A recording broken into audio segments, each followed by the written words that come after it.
something I want to point to as to where the right get things wrong, and they don't seem to learn, which is a key to this understanding this woke right thing. See, James has got his angle, I've got mine. I've got my way of looking at it. Now, I'll declare that I'm not politically unaffiliated. I'm a paid-up member of the Workers' Party of Britain, and even though I've not done very much for him at the moment, I'm an advisor of George Galloway's. So, George is a friend of mine who's always been very forthcoming and very friendly towards me, and always keen to know what I've got to say. So it's like certain things that happened in the build-up of the general election, I had a kind of a hand in. It was my suggestion that George attempt to reach out to Nigel Farage during the election campaign as to say, can we possibly do a kind of deal where basically you instruct your reform voters to vote for our guys, for the Workers' Party, where we've got a chance of winning, and we'll get our people to call off and vote reform, where reform have got a better chance. Now, it's like, that probably doesn't seem like very much, but it would have won the Workers' Party about 6 seats, and would have seen reform win probably about a dozen, because of the tight margins of the Labour victories. So it's like George reached out to Farage, and Nigel Farage won't play second fiddle or negotiate with anyone at all. So it just went absolutely nowhere.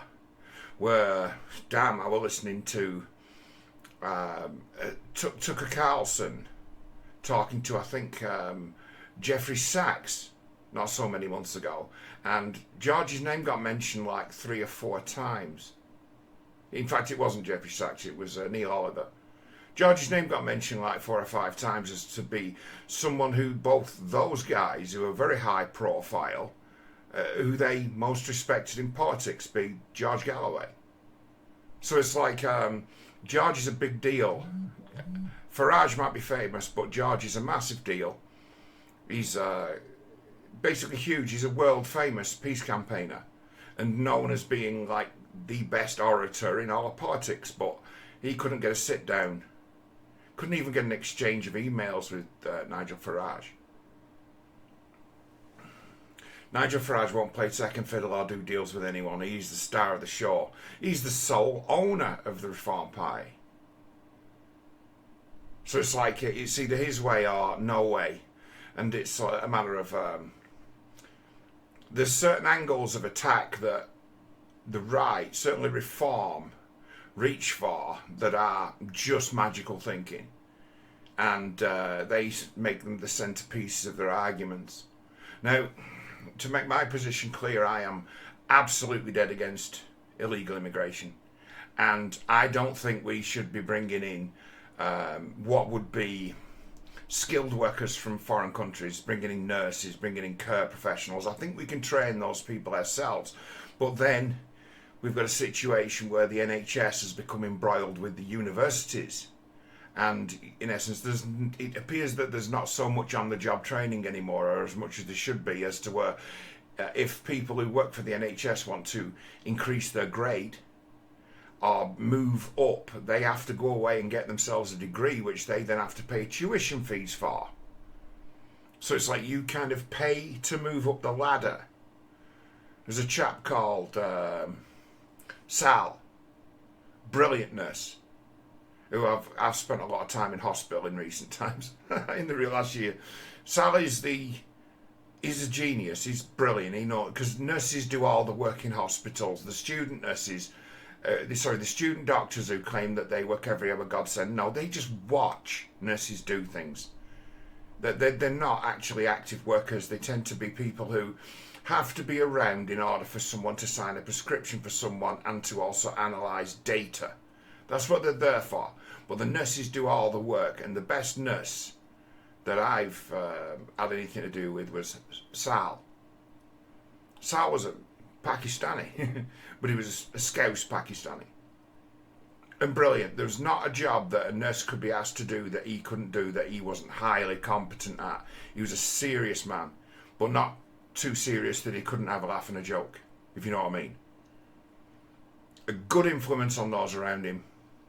And to talk to him, it would be a matter of, you'd think that he was the boss of the nurses, because he's that competent. Because nurses of higher standard than him go to him to ask how to do things, and be a guy in his mid-30s, extremely competent. And I put it to him, I'm like, are you like a registered nurse, like a high ranked, high rated? It's like, no, I'm actually the lowest rung, and I'm on the least wages. And it's like, how does that work? It's like, because they won't promote me until I go out and get a degree, and I don't fancy doing 3 years at university at my age. That'd be a problem that the NHS has got. They are not effectively training the staff. They're having universities do it, and it turns out, and they know it, that you don't really learn jack shit at university. You learn everything on the job. And these places are still universities of knowledge, and believe it or not, people will tell you it's different. The level of competence in the NHS amongst its nursing staff that do all the work is pretty exceptional. There are cases where it's not, but it's like the ones who aren't so hot, they kind of hide them on the night shift.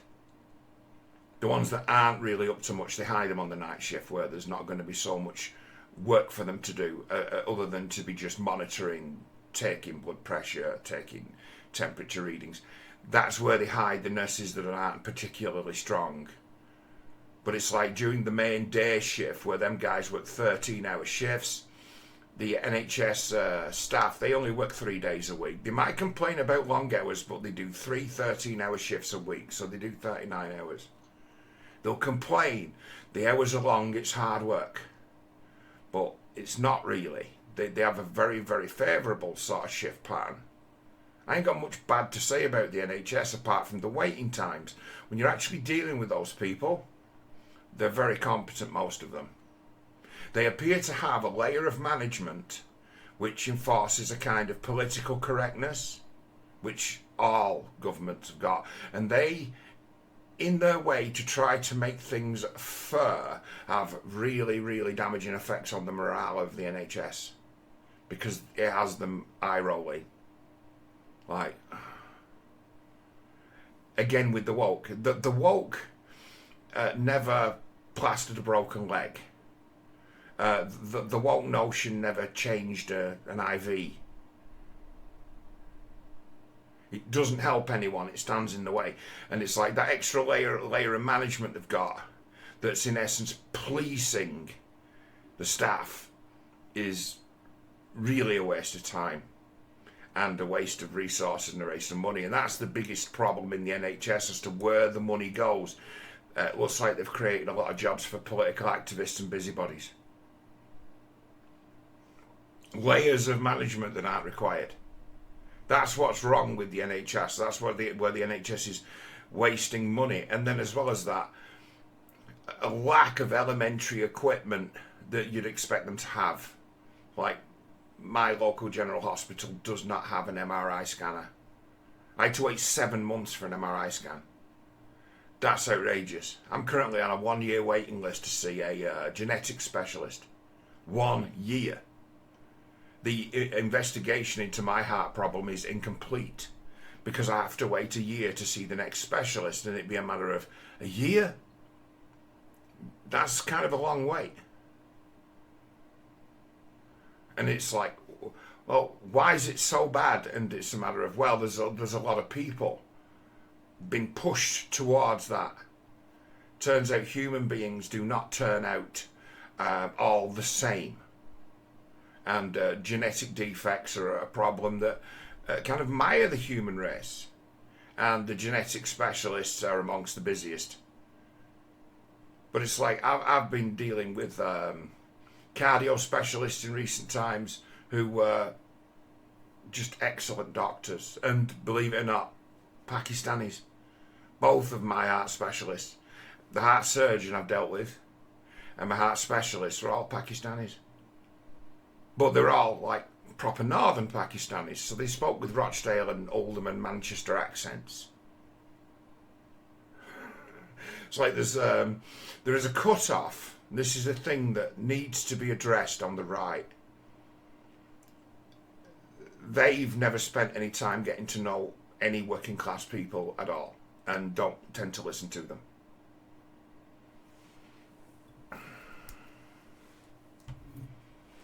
Certainly, the wokeness has silenced the true voices of the immigrant populations. Silence them. In essence, placate them like children with rhetoric and do the best they possibly can to frighten them. How do they frighten them?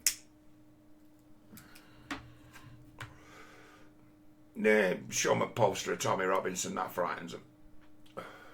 Someone who will tar them all with the same brush. Where there you've got a population of people that's rife with criminals, much like my class of people are rife with criminals.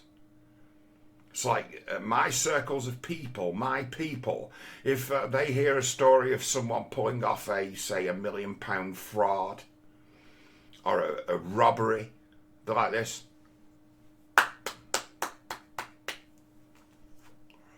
Fuck them. They tend to side with the guy who's screwing the system.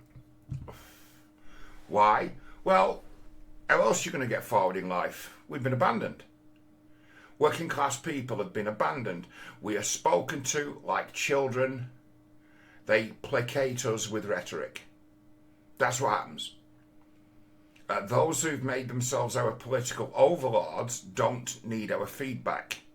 They just need our vote. And once they've got our vote, they're not interested in us anymore. So then they have to look to infantilise the working class.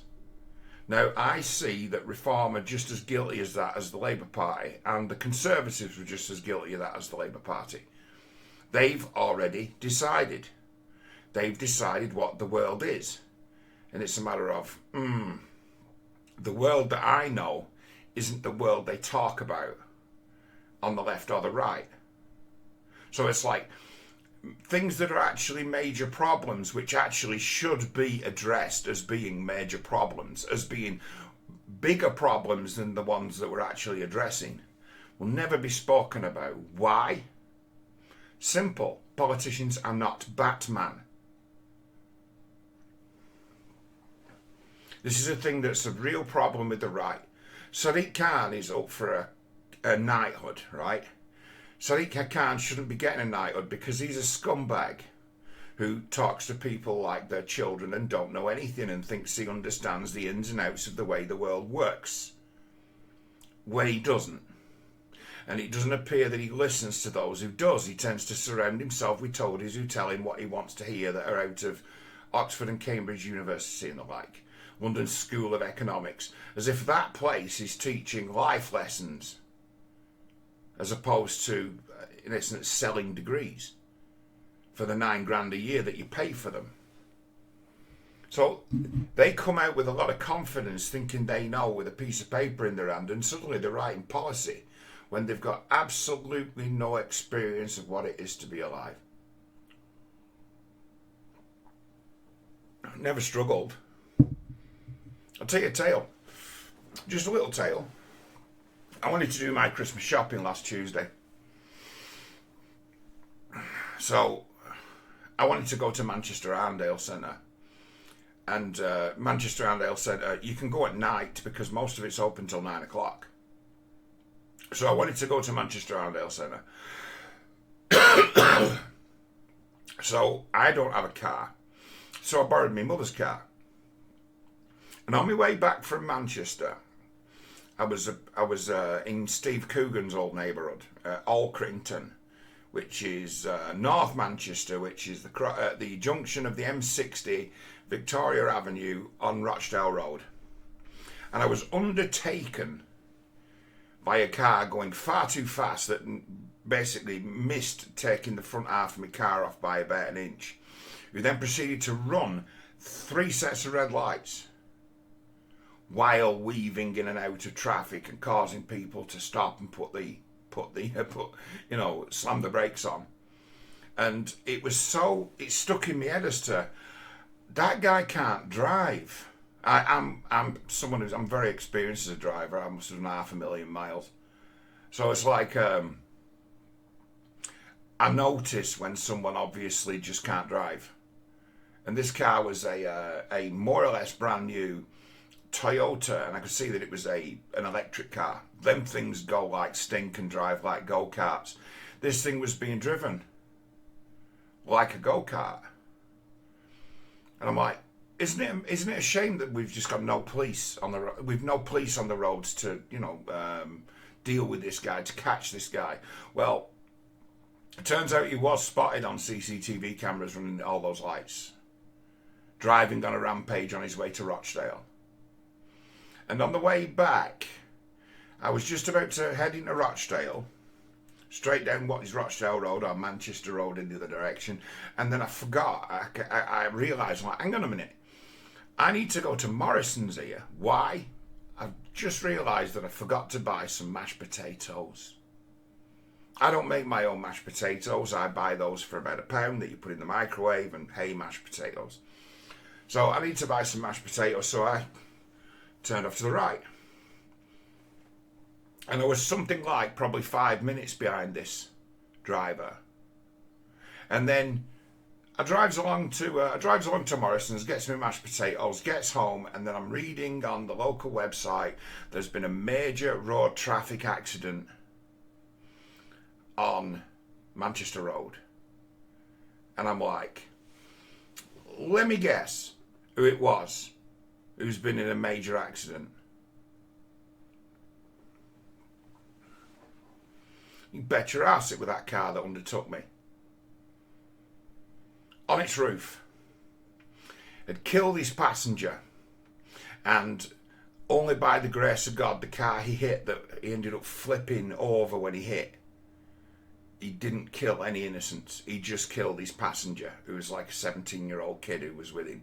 Someone who found himself in the company of wrong-uns.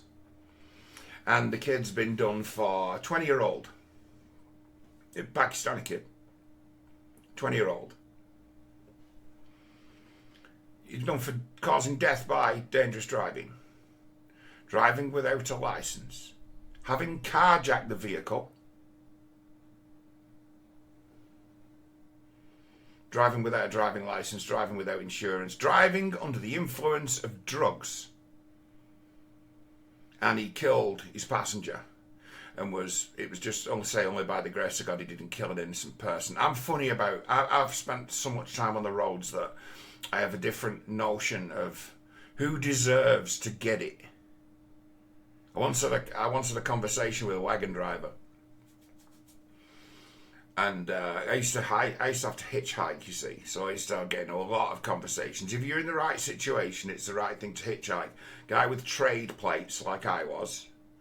A professional car mover and inspector. Did that for years.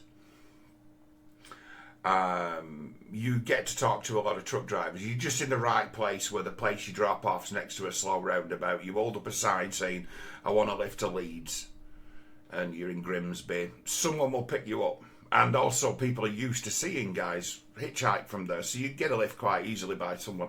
Because it's like, wagon drivers, they like someone to talk to. They're on their own all day. And guys who drive cars around like me have always got interesting stories to tell about where we've been and what we've driven and what's a good car and what's this. Because we get to drive all the cars, all the new cars. Could never afford to buy one, but we've driven them all. And usually tested them quite thoroughly. Because time is money. So we've bombed around ridiculous speed. We know what car does what. We know what's a good and we know what's a bad. And we've got ideas about fuel consumption, power to weight ratio. I know all these things. It's all in here. So these guys would be happy to pick you up. And a wagon driver told me one day, it's like, we wagon drivers, we have an unwritten rule. The guy who caused the accident is the one you try to kill. And if a wagon's out, somebody forces a wagon to slam its brakes on and suddenly is out of control and is going to hit something, the challenge for the wagon driver is to hit the car that caused the accident. If he's going to hit something, kill the guy who caused the problem, don't kill an innocent. And that is in the driving game, you know, that is one of our mantras, do not kill innocent. It's like, drive as fast as you like, but you kill an innocent, you deserve to go to prison. You deserve to go down for causing death by dangerous driving. You don't kill an innocent. It's okay if you get into a smash with someone and the guy dies. It's not your fault. But you don't kill an innocent. You don't hit a car with kids in it. You don't hit a car with an old lady driving. You make fucking sure you don't. Keep the innocents alive.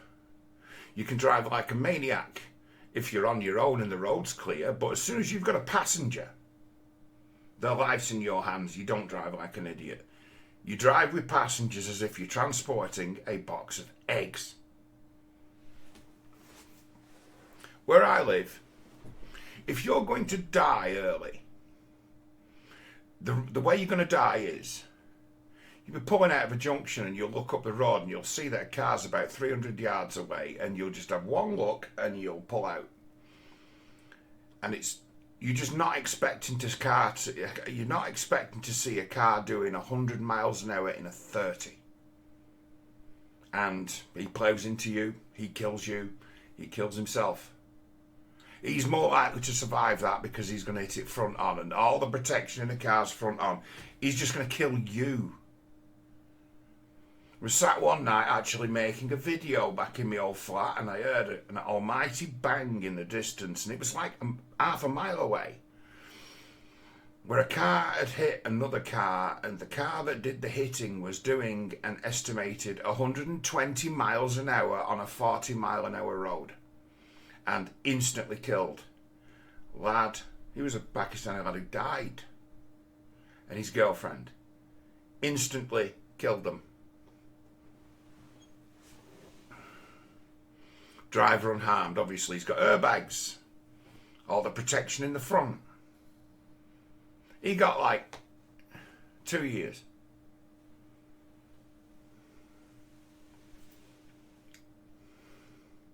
Something that needs to be addressed is something that only the Workers' Party is addressing. And I mean it, wherever they're operating. The way this country is policed is an absolute disaster. And it's like, people know that the police stations in anywhere but the cities are usually completely unmanned. Rochdale, my hometown, hasn't got an A&E, accident and emergency. You have to go all the way to Oldham. Usually in Rochdale, if you really need urgent medical care, they'll send a helicopter to pick you up when you can be 100 yards away from the building that used to be our accident and emergency. They'll transport you to Oldham in a helicopter. We haven't got a maternity ward. So when people are having kids, I mean, that's a thing, isn't it? That's like a bit of a thing. It's like, you can't be born in Rochdale, you have to be born in Oldham. 12 miles away. Well, it's not that far, it's only like 10 miles away. Through some of the worst roads in the north of England for congestion. Some of the slowest roads. Most of the roads have been turned into these things with cycle lanes because, hey, our councils and our something they created that they didn't ask us to create, the Greater Manchester Authority led by Andy Burnham, have decided we're going to turn all the main roads into dual cycle lanes and make them all single track roads. So things like ambulances and fire engines, no good to them anymore. They can't move. They just get stuck in the traffic. They get stuck behind buses now. Because we've got this green agenda local authority under this regional mayor who was originally elected as the police and crime commissioner. So we've now got a situation as to where the most powerful politician in the region is also in charge of the police. And he's called Andy Burnham. And these guys have decided what their goals are. What are their goals? Oh, we've got to get towards net zero. We've got a situation where judges, not politicians, judges have decided that we have to have these clean air zones, which is like a massive tax on just practically anyone who drives a vehicle that's not a new vehicle. If everybody would love to drive around in a new car or a new van, and those who can't afford to are penalised because they can't afford to under these schemes. And they're not listening to any feedback. And climate change and clean air apparently are religions to these people. The science is settled. We don't stand for any dissent.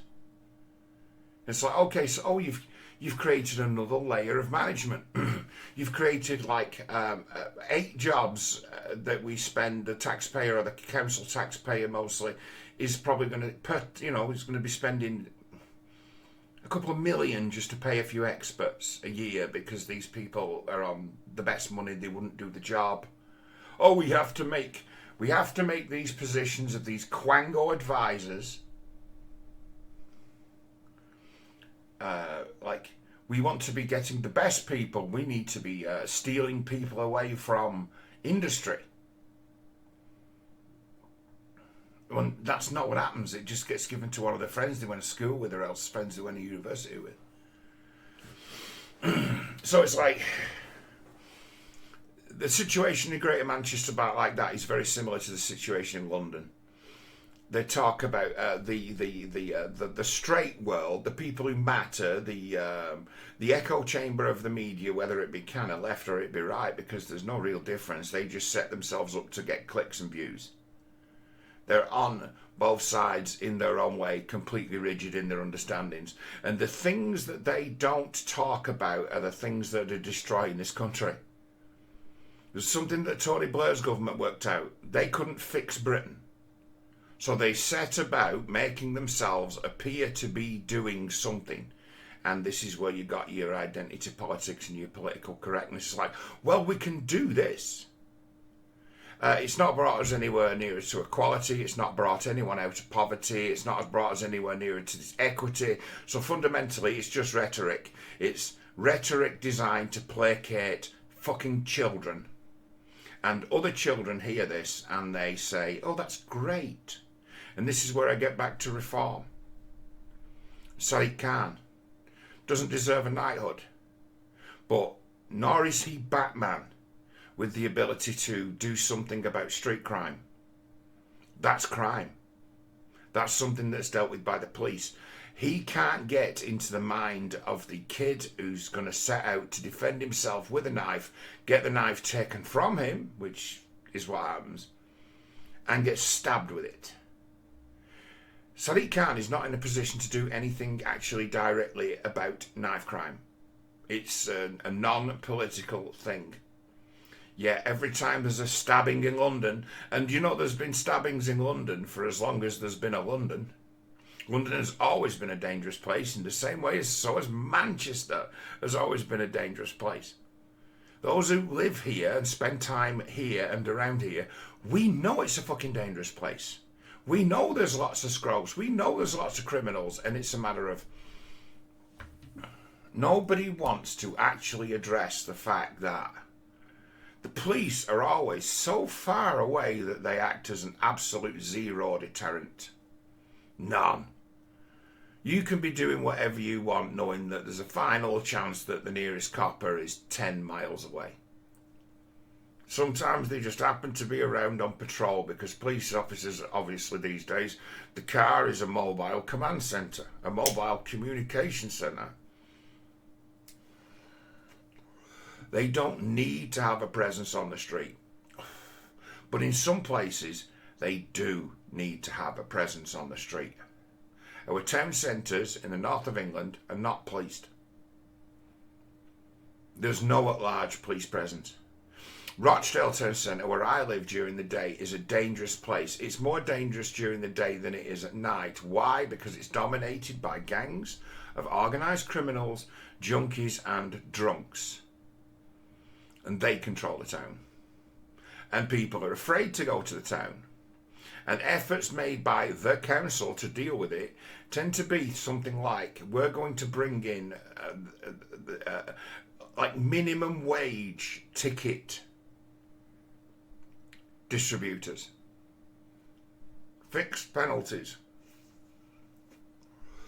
And the people who take that job, when they do the job, they come to realise that it's not worth their lives to try to serve these idiots who don't give a fuck about themselves. They don't give a fuck about themselves, so your safety, they don't give a fuck about you either. The man who doesn't care about himself or his future is likely to be the one who sees you off when you get in his way and give him an excuse to act out. Because we've got a lot of mentally ill people. You wouldn't be mentally ill. You have to be mentally ill to think that a good way of spending your day is to get 4 cans of strong, very strong lager, and from like 10 o'clock in the morning to be drinking that, topping yourself up from the day or the night before. You're definitely mentally ill if you think that that is a way to live your life. Well, we've got a lot of people like that in Rochdale. We've got a lot of people who are down and out. And the approach to them, well, let's call them the homeless. We used to have loads of laughs when I used to work in the car moving game, because we spend a lot of time around bus stations, train stations. So we'd come across these homeless. We used to like laugh about them. We used to, inverted commas, homeless. And homeless be a euphemism for street criminal.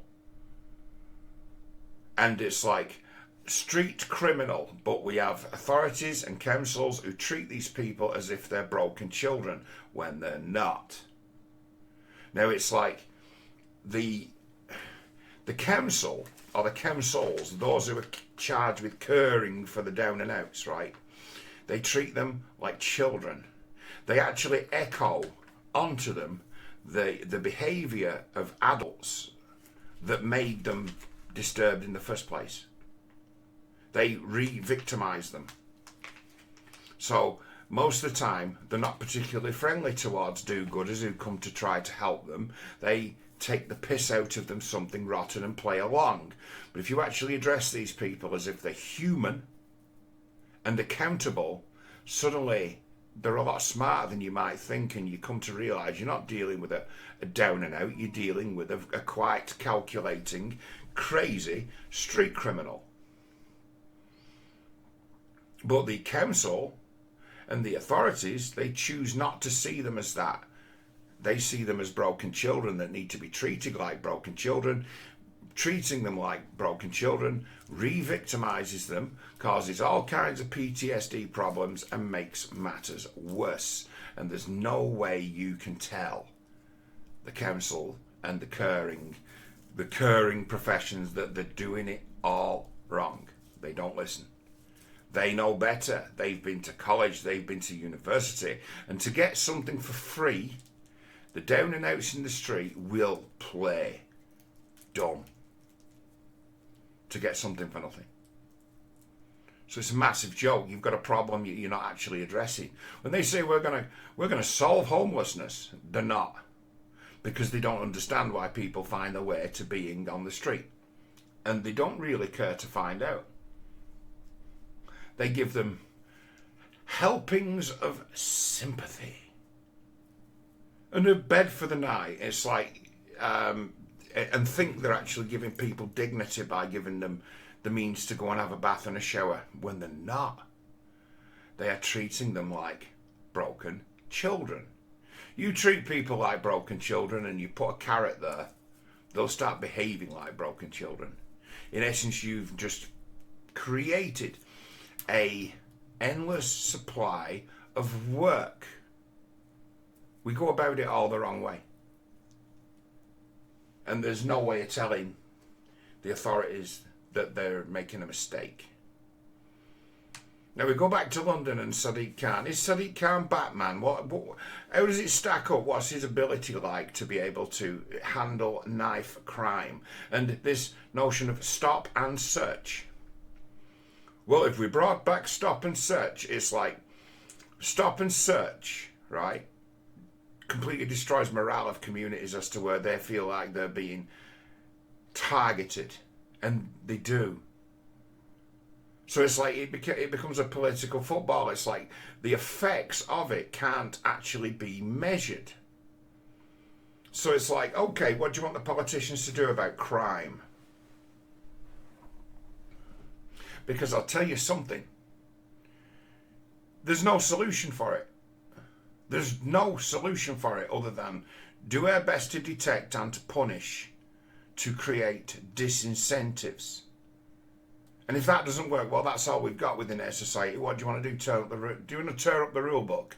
Do you want to bring in draconian laws that innocents are going to get dragged into? Do you want to further damage the fabric of the country? And the answer is, well, no. All the likes of the Conservatives, Reform, people on the right, all they have is strong rhetoric by way of solutions for real problems that people face. Crime. All they have is strong rhetoric. They have no plan of action. None at all. Just strong rhetoric. It's like those out there who talk about it, it's just, they seem to take on things like the immigration thing and crime, that it can be answered with strong rhetoric. Well, that's all Starmer's doing at the minute, is delivering strong rhetoric. It's just magical thinking. It's bullshit. There's nothing going to happen. He announced the other day that he was going to see a 1.5 million homes built, right, in the next 5 years. And then it gets you thinking, how many homes is that a week? It's a fucking lot, isn't it? Have they started any of this yet? No. Have they found funding for any of this yet? No. What it'll amount to in the end will be a relaxation in planning permissions. That's all it'll be. So projects that were otherwise not given planning permission will now be given planning permission. And then it'll be a matter of a place like Rochdale. They have plans to build in a village just like north-west of Rochdale that's actually got its own concerns. It's its own place, shouldn't be part of Rochdale. It should have its own MP and its own council. Its interests are so removed from the interests of people in Rochdale. So removed. It's like it's a different place. It's like the next town, really. Rochdale Council have plans to allow the building of 300 new homes in Littleborough. And their roads are a joke. Jammed. One of the worst places to live if you don't work there. Because the roads that access to it are just terrible. And they want to build 300 new houses on it. And there's objections from the local community that are going to be ignored. And the council are now, because they've been given this directive from Mr. Starmer that we want to see 1.5 million houses built, they're going to just green light planning permission for this 300 new houses going into this village. And they'll be like, yeah, but we're building a new primary school. It's like, we've already got enough primary schools. We haven't got any middle schools or upper schools. We've got no comprehensive schools. Kids who live round here are travelling across the back of town 5 or 6 miles to Milne Row to go to school. Kids are doing 15 and 20 mile round trips to get a secondary education because you're not building us a fucking comprehensive school. You just think primary school, primary school, primary school. We've got plenty of them. It's like, what about doctor's surgeries for these 300 new households? Could account for maybe 1,000 extra people. Have you thought about that? No, they haven't. Have they thought about what that extra congestion is to 300 homes? I'm thinking is going to mean 500 cars in this day and age. Have you thought about where them extra 500 cars are going to go? Have you even thought about where them extra 500 cars are going to be parked? No. That's what Starmer's strong rhetoric is. We're going to build 1,500. We're going to build 1.5 million new homes. That's what it is.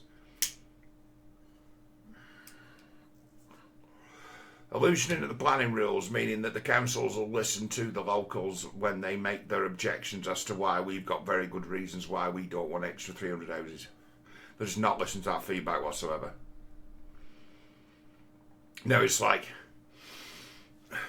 reform, their answer to crime in this country will just be strong anti-crime rhetoric. In the same way as they're at a loss, can't come up with any ideas, just the same as Labour, because they don't want to spend money. They don't want to do what we want. The Workers' Party rallying in Rochdale. We want our police station to be manned again. We want our accident and emergency back. We want our maternity ward back. We want to change the way that this place is policed, because there isn't any. It's the Wild West. And those who know it's the Wild West, they know they can do anything they want. So why not? You've given an open incentive for everyone to just do whatever they want. No one will stop them. And if you, as a member of the general public, want to decide to take action against local criminals, it's you who will be arrested, because you're such an easy target. Criminals tend to lie. Criminals don't tend to go to court and plead guilty. They tend to maintain a fantasy that no, nothing to do with me, until they get to the stage as to where it's a matter of, well, if you plead not guilty and you go to a jury trial and they find you guilty, you're going to get the maximum for your crime. What's the maximum? 8 years. Oh, okay, I'll plead guilty then. Usually a long way down the road of the prosecution. People who genuinely go and kick the arse of some burglar and get the money back and get the stuff back, they tend to plead guilty when they're caught, so they're an easy result. They say, oh, we've managed to put down a dangerous criminal.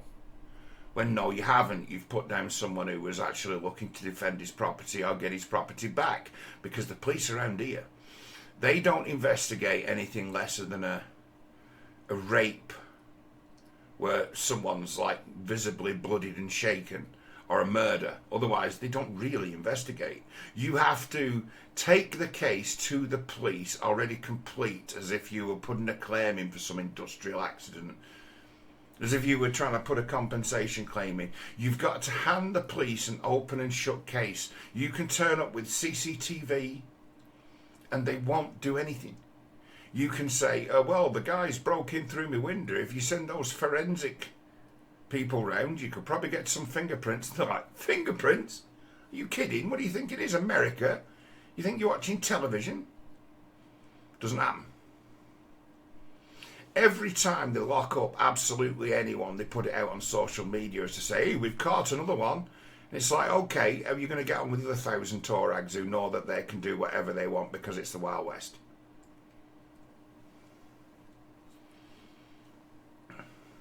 It's like, there's a lack of pragmatism in both sides, in left and right, about what the real problems are. Now, if you go and talk to the old working class people on the doorstep, they'll tell you. They'll tell you. A guy like me will tell you. Where do we start?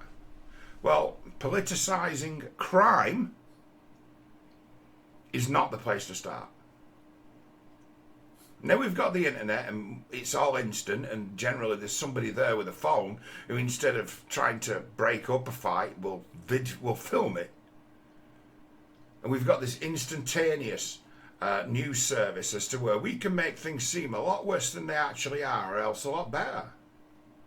Every time something like that goes down in London, it's a matter of, it's just world news immediately. And then it's a matter of, what's Khan doing about this? The place has turned into a shithole. It's like, well, he's doing what the people in his bubble demand. And he's not actually bothered about that, nor responsible. Now, things could be done if they got rid of all this woke waste, as Charlotte puts it. They could do something about this woke waste and fire all these non-job occupiers, but they're not going to, because then what would the meaning then of politics be? The meaning of politics would be reduced to, we empty your bins and we make sure the roads are in good order and we keep the street lights working, which is fundamentally what politics is. That's what your local authorities, government are actually doing. That's what the mandates are. Rochdale's reason for existing is that it's got a royal charter as a market town. Yet the local council destroyed the market because they don't use the market. And the strange old thing in Rochdale, they spent about £8 million destroying the market. Long story, but yeah, they actually wasted millions destroying it.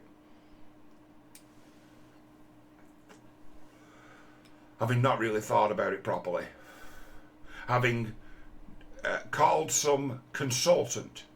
Rochdale Council spends a lot of money with McKinsey Consulting. They run every single decision by those woke bastards. And they don't ask the locals. They don't demand feedback from the locals. And the way that the councils work is that the cabinet for the council is the council. There's like 8 of them. There may be 100 councillors, lots of councillors, but only 8 of them have got a say. Only 8 of them take part in the governorship of the town. People who are on the council, they're like MPs, they have the right to ask questions which the council have the right not to answer.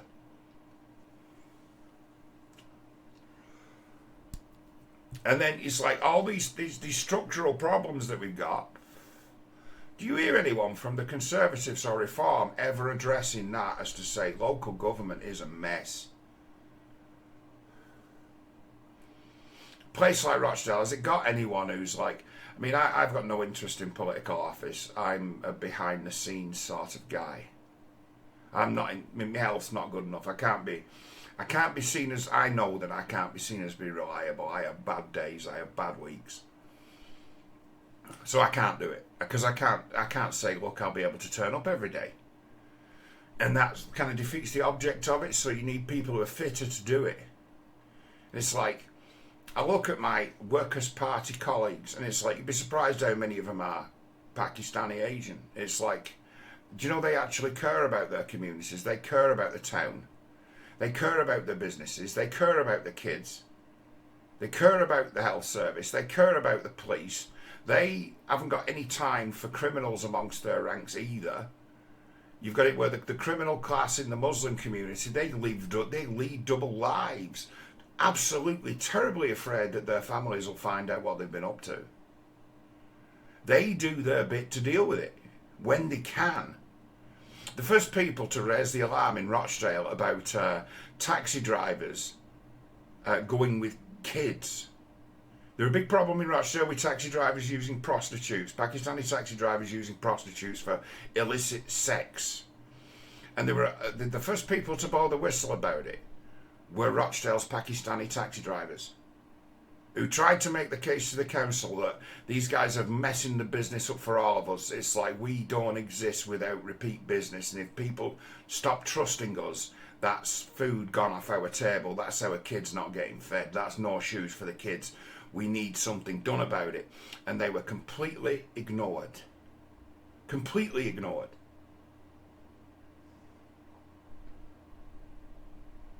We wouldn't want to be seen as being racist. Why would they wouldn't want to be seen as being racist? Well, this is fodder for the right wing. They'll seize upon this and use this as use it as a political weapon against us. So their avoidance actually led to that happening.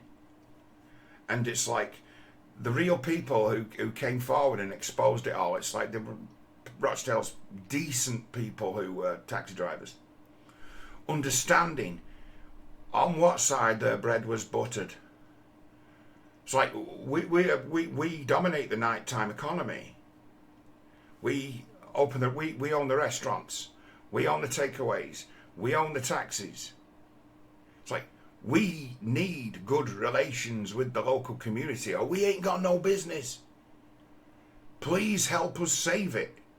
The council, deaf ears, no, because if people find out, that will be a red rag to a bull to the right wing. And it turns out it was in the end, wasn't it? We get Tommy Robinson, who doesn't give a fuck nor know anything about what goes on in the northwest of England. Nothing at all. Doesn't know the ins and outs of it. And sees that large group of people as being homogenous, which they are not. The notion that the Muslim community of a place like Rochdale is completely homogenous and on side and kind of clannish and cliquish is false. And it's actually a very racist notion. Tarring them all with the same brush is the sin as to why Tommy Robinson is detested and used as a kind of scarecrow by the Labour Party. He's the best thing that ever happened to the Labour Party in this part of the world. If you don't get us in, if you don't vote for us, you're going to get people who are in politics like that guy. And that guy's going to tie you all with the same brush, and he's going to collectively punish you for the acts of your criminal fraternities, which you hate as much as everyone else.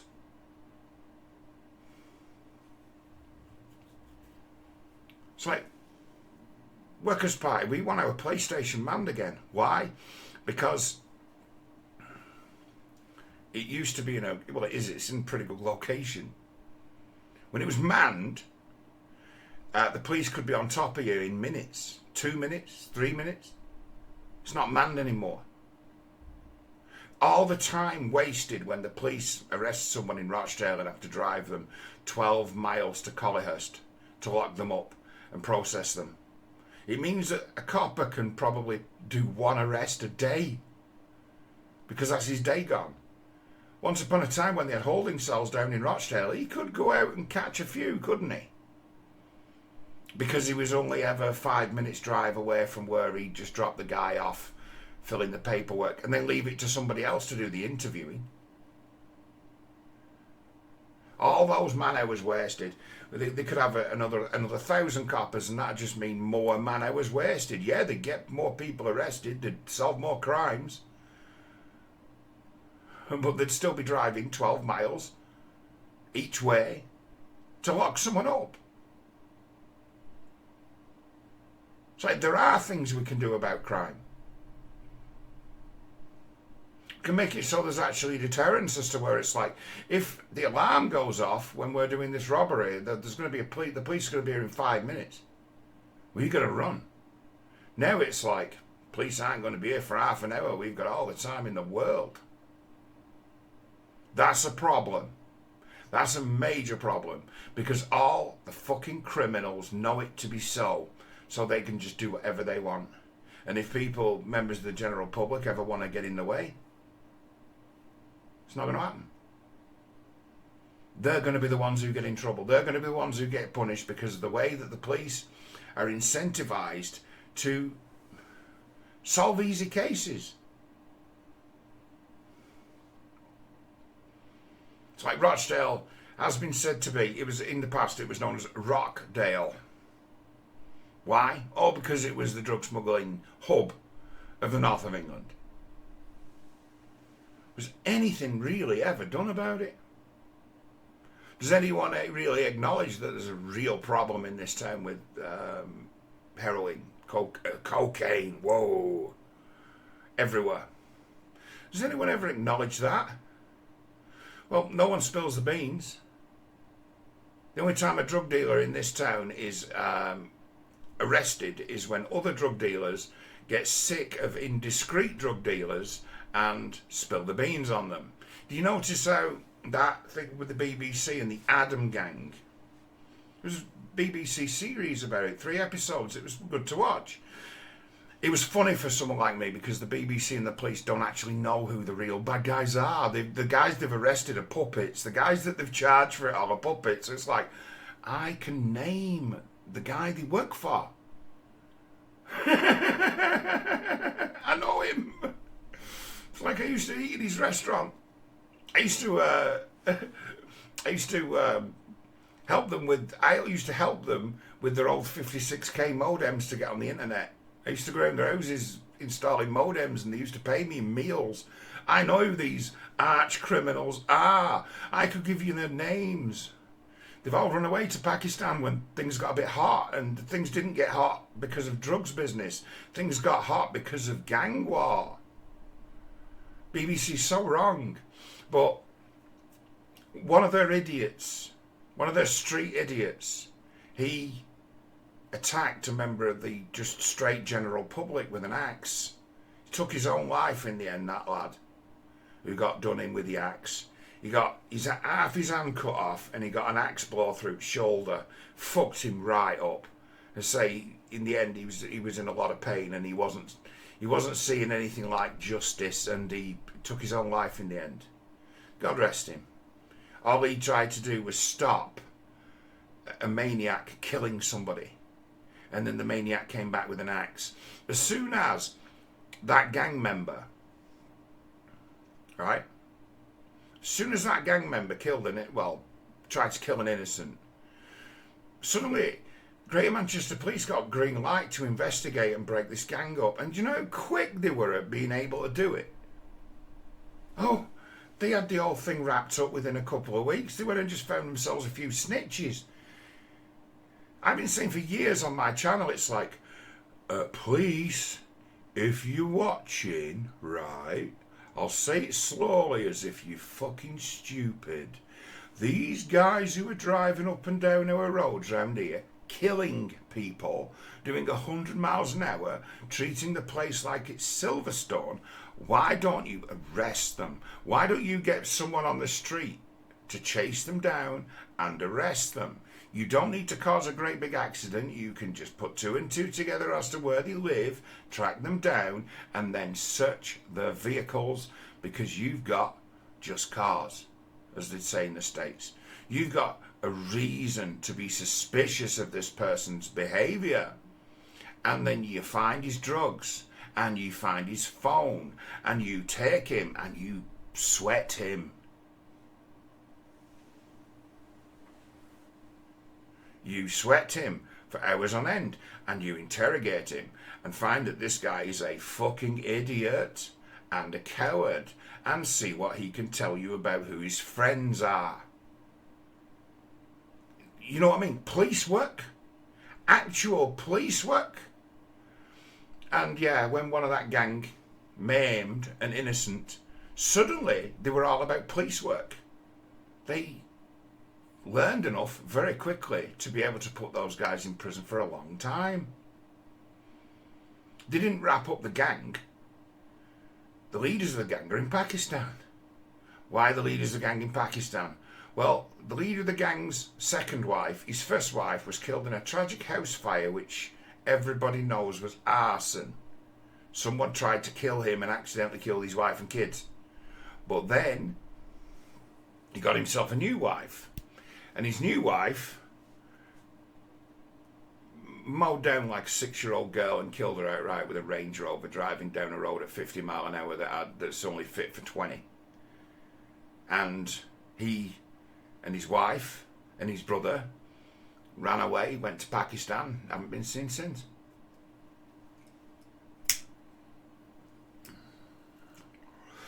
Because his idiot wife killed an innocent.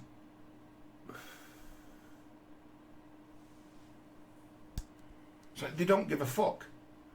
The police, the way they operate, really do reward discretion, and only become involved in dealing with drugs business and even child trafficking, all of it, only when they cross the line, only when someone turns up dead, only when someone gets maimed. So they talk about 2-tier policing. Try selective policing. Not just 2-tier policing. Selective 2-tier policing. If your face fits with the cops, they're not going to arrest you, no matter what you're doing. Unless it crosses the line and suddenly it looks bad on them. Someone got maimed. Someone got killed. Suddenly they're all over it.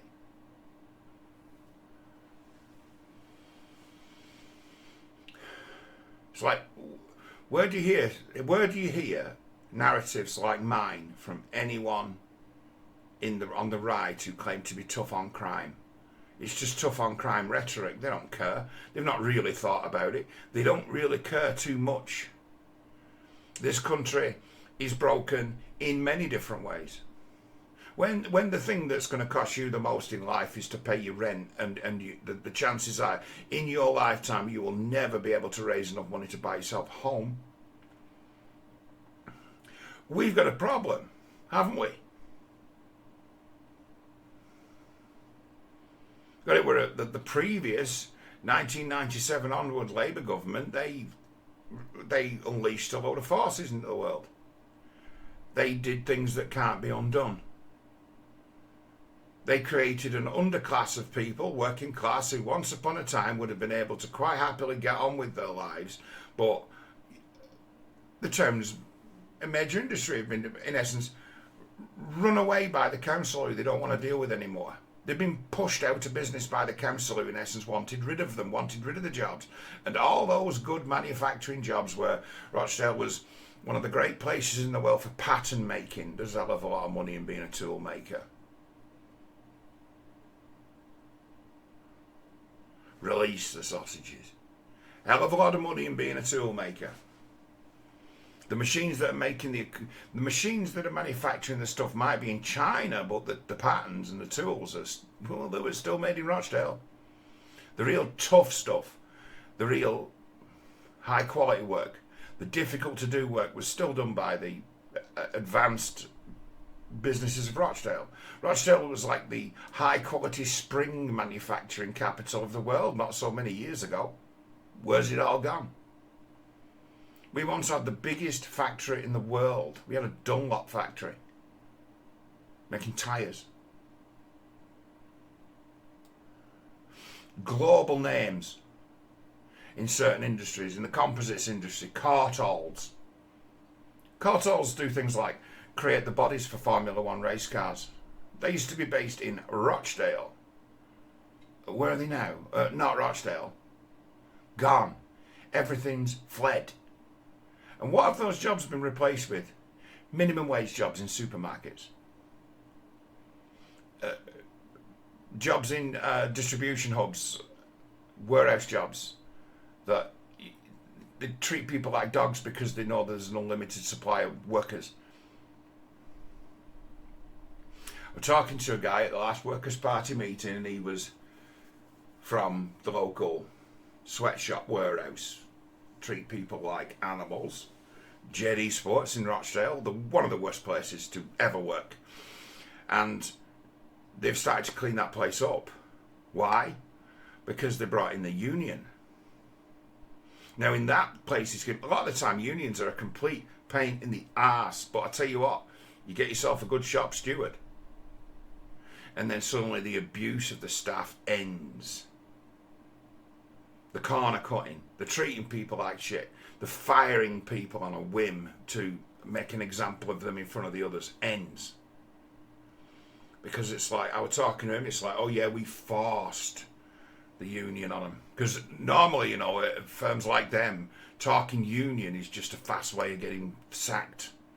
You will get some compensation for unfair dismissal, but it's like, if you want to get home to watch the football and you don't fancy working, why not just go around the brew room saying, you know what, we should bring a union in and you'll be home in time for the football.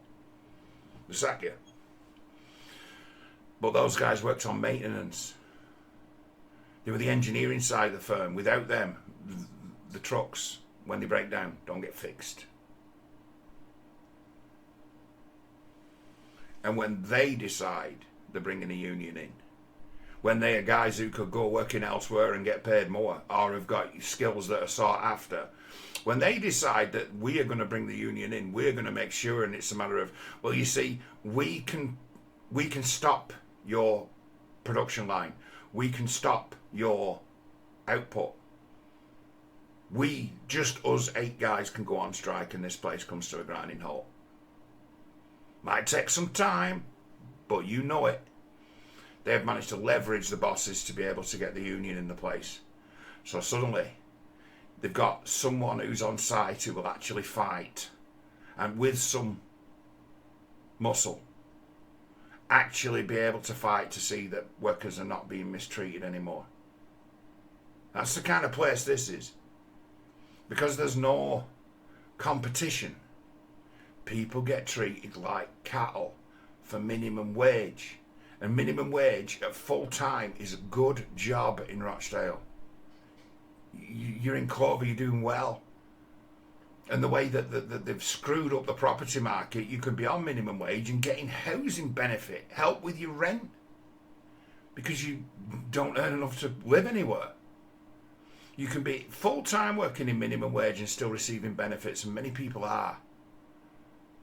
And that's because we've completely ruined this country. We've destroyed its housing stock. How have we done that? There's a few different things. Immigration is a big one.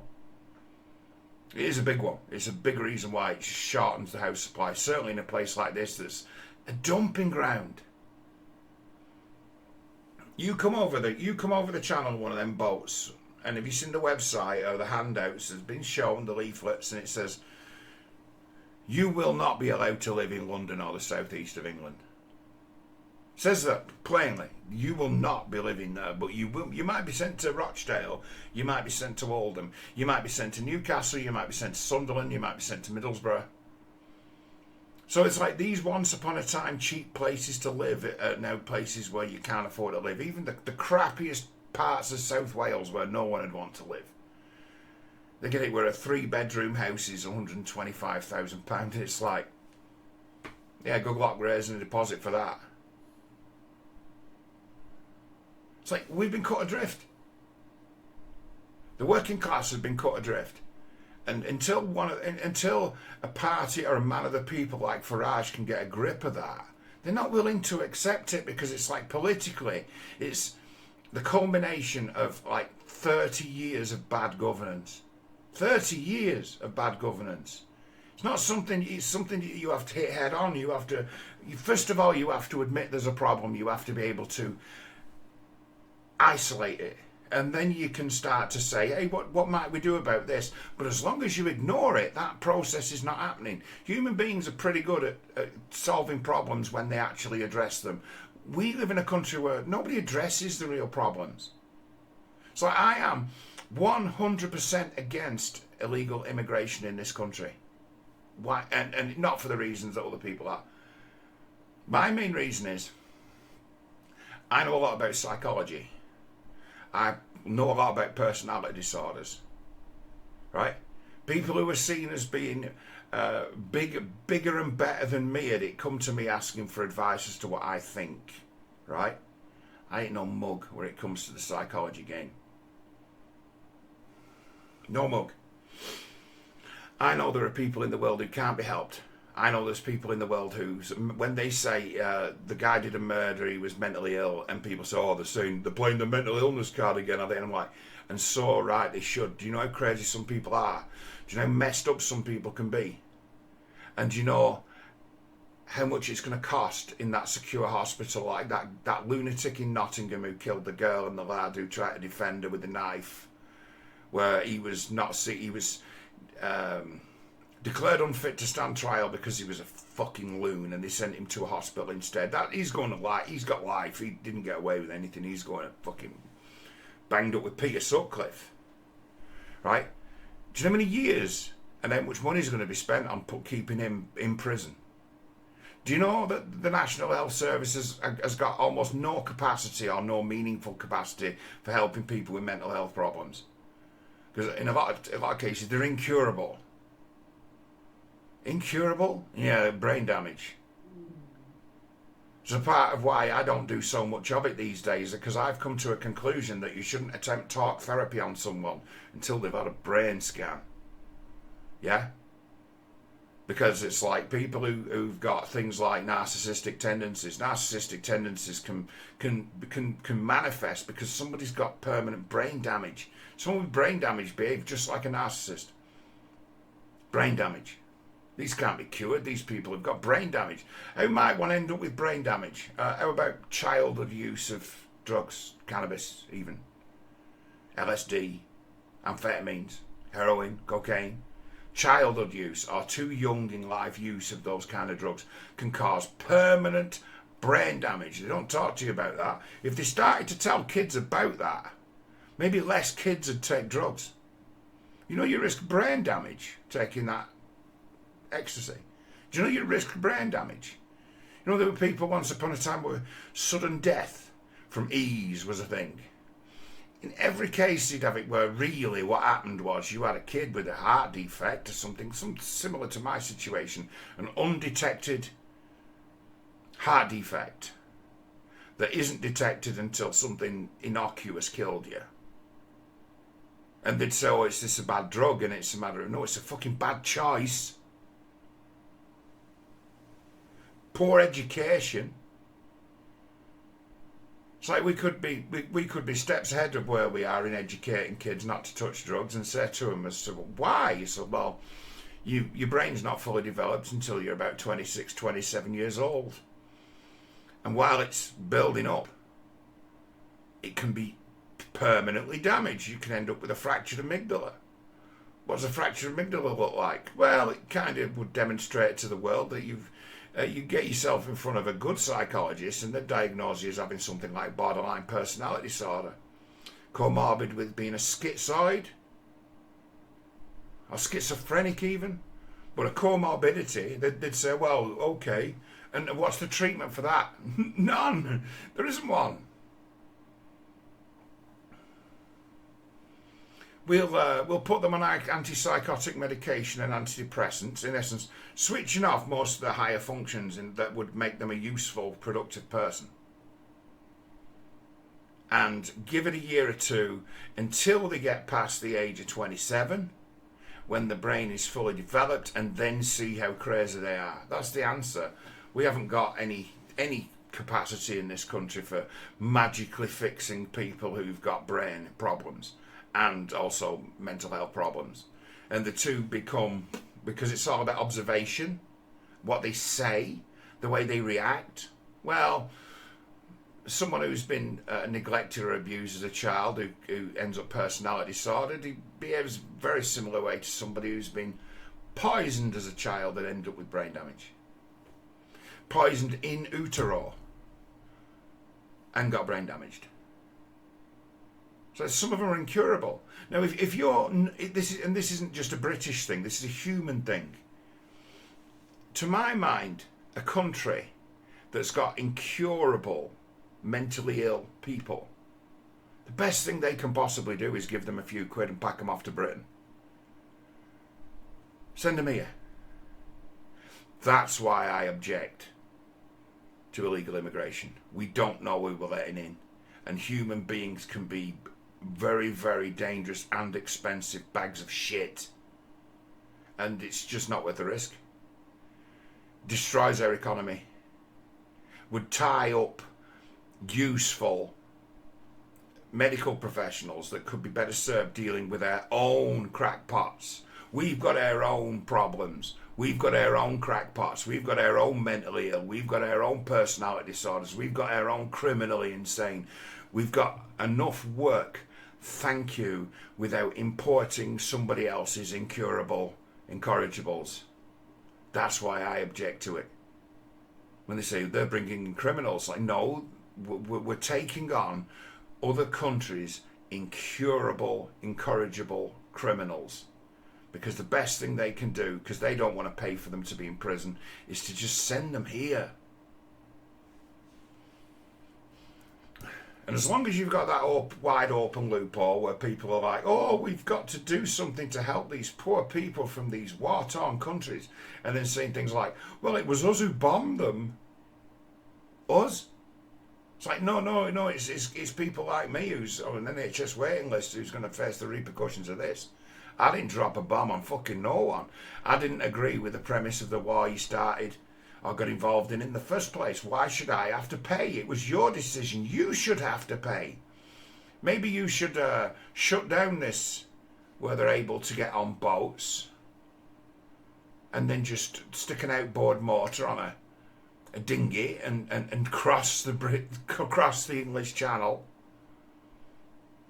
Maybe you should be the one who says enough, and we are going to take the shit off the left, and we are going to have them calling us racist, and we're going to take the flak, because that's our part in being the class of people who thought it was a good idea to start fucking war that destabilised wherever these people come from.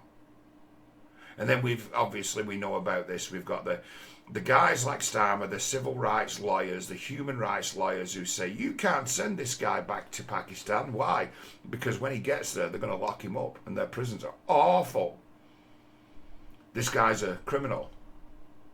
We can't send him back. He'll be treated very roughly if he goes back. They might even put him to death. Well, let them. He's obviously done something. People don't run for their lives to the other side of the world for nothing, you know. So I mean, I say I am completely for stopping the illegal immigration, and I'm completely for stopping a lot of the legal immigration.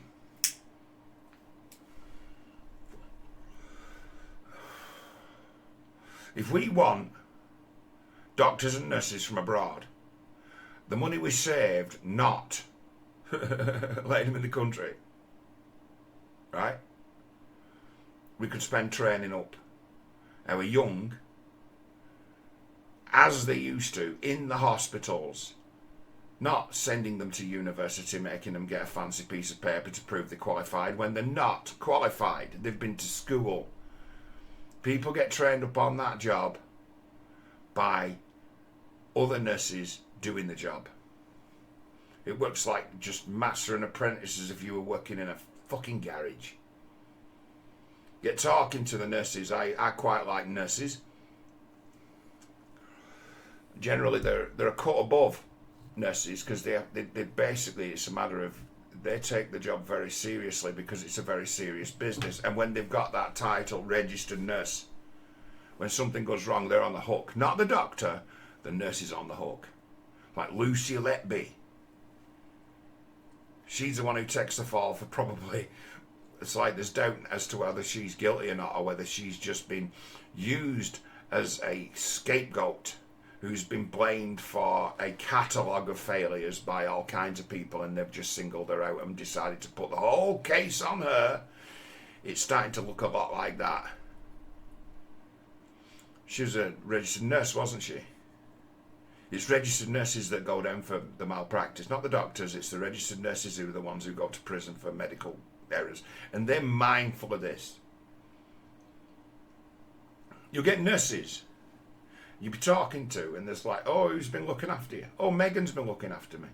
Like, what do you think of Megan? Oh, yeah, she's very, very good. A good girl. She's extremely competent. She knows what she's doing. She knows about asking questions. She never takes any chances. If she doesn't know what's going on, she's straight on the old internet. She's straight on the Google, much like the rest of us, and finding out what it is. Leaving nothing to chance. And then the older nurse is like, yeah, I trained her up. Proud of her. She's done really well. And they have that going on amongst them, as to where they all know each other and they all hold each other to a standard. And it's like, you know, the level of professionalism in this place is really impressive. It's like, forget all the shit nightmare stories you've heard about the NHS. It ain't happening here, is it? You people take a lot of pride in what you work, and it's a vocation. It's not just some fucking job you turn up and do. You mean it. You take it extremely seriously. And I'm like this, mate. Nothing half-arsed about you, you'll do for me. And say, they've got a layer of management that damages the morale, hurts the feelings. They are pulling their tripe out every day, doing the job as best they possibly can for the betterment of the people, and suddenly being handed a letter from HR saying, we've been through your attendance record, and we've noticed that you clocked in 2 minutes late once, and we're issuing you with a warning. And then next thing you know, you've got someone who's practically in tears as to say, I'm up to my eyeballs here, and I'm being hit with this over nothing, over 2 minutes. And the next thing you know, they're talking like, I'm quitting. It's like the morale after that COVID is hanging by a thread. And all of them know that it was absolute bullshit. All of them know it was bullshit. All of them are medical professionals who are saying this is an overreaction. That was my thing when I was in hospital for a long time. I was asking them all about the COVID. And a lot of people died at that hospital during the COVID. And you know the people who died? They were all in the same ward as me. People who died in acute care.